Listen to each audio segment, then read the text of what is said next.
Olá, esse é o REDECADA, um programa da Sociedade Brasileira de Cefaleia. Olá, estamos muito contentes de estar neste Congresso Brasileiro de Cefaleia, referência na América Latina. E hoje tivemos uma sala maravilhosa sobre estilo de vida e uma das palestrantes é a fisioterapeuta Ivone Dantas, que abrilhantou com a parte de educação e dor na questão do estilo de vida e mudanças comportamentais para pacientes com cefaleia. Ivone, se você puder, discorra um pouco sobre a importância dos pacientes dessa educação em dor e dos profissionais também, de entenderem melhor como essa abordagem é necessária dentro da prática clínica. É uma grande satisfação estar conversando com você aqui desse congresso, que é referência, como você bem falou, na América Latina. E eu acho que aí a gente já começa a pensar no peso que é estar aqui como palestrante e falando sobre um tema que muitas vezes a gente acaba esquecendo, que é essa parte da educação. E que se estamos aqui hoje é por causa de um processo educacional. Exatamente. Então, assim, muitas vezes a gente observa que os pacientes não entendem o que eles têm. Mas esse conceito de não entender o que ele tem e de a gente achar que só é chegar e conversar com o paciente e que isso vai ser suficiente é errôneo. Então, essa parte da educação em dor, ela entra nesse aspecto de quais são as estratégias, quais são as ferramentas, como é que a gente faz essa abordagem, por que é importante que esse indivíduo entenda sobre a sua própria dor. Como deve ser nossa comunicação mais assertiva. Exato. Na abordagem desses pacientes, né? Exatamente, porque muitas vezes a gente tem essa mania de subestimar ou de criar já uma imagem e às vezes não é, a gente tem que realmente dar espaço. Eu acho que a educação, ela traz essa perspectiva de dar espaço àquelas questões que a gente realmente acha que pode estar interferindo no caso daquele paciente, mas principalmente o que é que ele acha que realmente está interferindo, para que a gente consiga ir modulando junto com ele, fazendo esse caminho, esse percurso com relação à busca de uma melhor qualidade de vida. E aí é onde a gente entra no estilo de vida.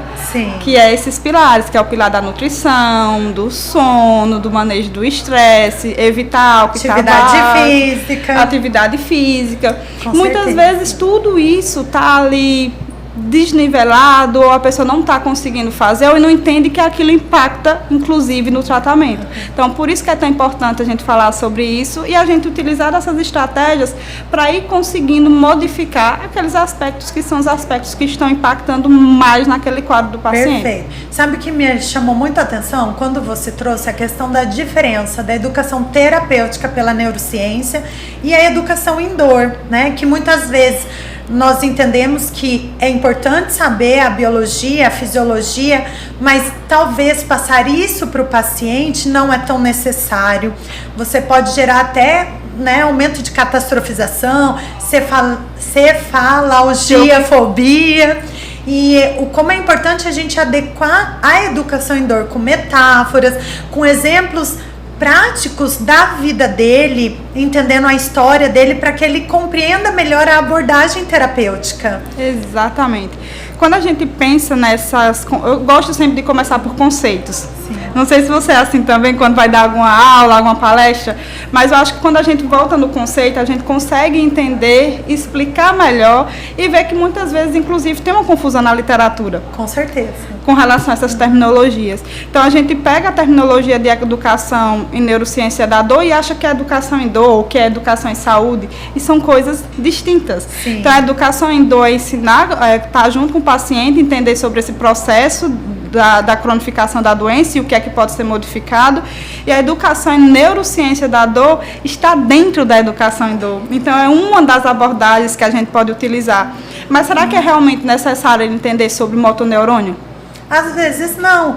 Talvez um paciente que seja um profissional curioso pela neurociência, aí podemos explanar um pouco mais, mas a maioria não. Não, a maioria vai querer entender o porquê de acordar à noite com dor, o porquê que tem dor quando vai fazer exercício, e não sobre o motoneurônio, não sobre a via aferente e eferente. Então, é importante, inclusive, a gente entender esse perfil de paciente. E como vimos na palestra do Dr. Márcio Natan também, que os pacientes, eles procuram muitas vezes, a maioria, a gente por informação. Eles querem entender o sofrimento deles, o porquê que ele está naquele quadro de cefaleia e que às vezes é perpetuante, que ele já fez diversos tratamentos e muitas vezes não teve sucesso. Então a educação indoor, eu tenho certeza que ela entra nesse encaixe perfeito para essa informação. Exatamente, porque não é só achar que é jogar informação. Eu tenho uma imagem, eu até não coloquei na palestra, mas que é o profissional cuspindo várias informações e o paciente com guarda-chuva. Porque assim, é muita coisa. E não dá para a gente tentar organizar tudo pronto. Basta a gente pensar, nesse momento, desses pilares. Tem algum que a gente precisa estar modificando? Se fosse para modificar todos, a gente ia conseguir todos de uma única vez? Não necessariamente, né? É bem difícil. Bem difícil, a gente é profissional, a gente estuda sobre isso, a gente vê as evidências sobre isso, a gente trabalha com isso o tempo todo. Imagine para o nosso paciente que está ali do outro lado. Com certeza. Então, eu acho que é também ter essa sensibilidade de observar o que é que a gente precisa realmente e como é que a gente vai fazendo isso. Então, pode ser por meio de um aplicativo, pode ser passar para ele assistir uma palestra, pode ser ali no seu dia a dia, a gente está aí nessa era das redes sociais. Sim. Então, estamos nas redes sociais, como é que eu posso educar? Hoje eu utilizo o meu Instagram como uma ferramenta de educação. Com certeza. De trazer essa desmistificação. E sempre uma educação baseada nas melhores evidências, que é nossa responsabilidade também. Exatamente. Trazer as evidências e passar uma informação correta para o nosso paciente. Lembrando que a educação indoor associada ao estilo de vida, ela se baseia nos pilares da medicina do estilo de vida, né? Sobre atividade física, sobre a questão do uso abusivo de álcools e drogas, sobre a questão da nutrição, manejo de estresse e os relacionamentos. E os relacionamentos sociais. A socialização, né? Que estamos tendo maravilhosamente neste congresso. Ivone, te agradeço pela participação no nosso Headache Radar. Muito obrigada pela sua contribuição para a sociedade e a brilhante palestra. Obrigada pela oportunidade, é sempre uma honra dividir esses momentos com vocês. Obrigada.